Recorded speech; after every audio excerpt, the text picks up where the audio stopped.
আসসালামু আলাইকুম রহমতুল্লাহি আবরাকাতুহ।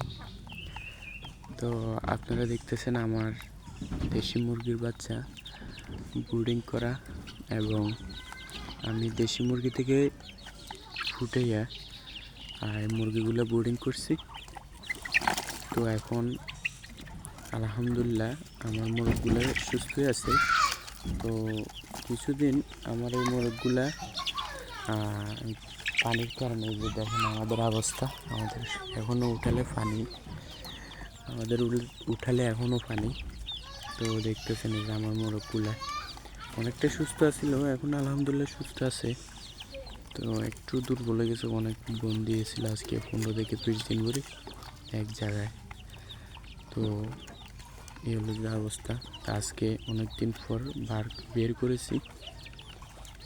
তো দেখেন।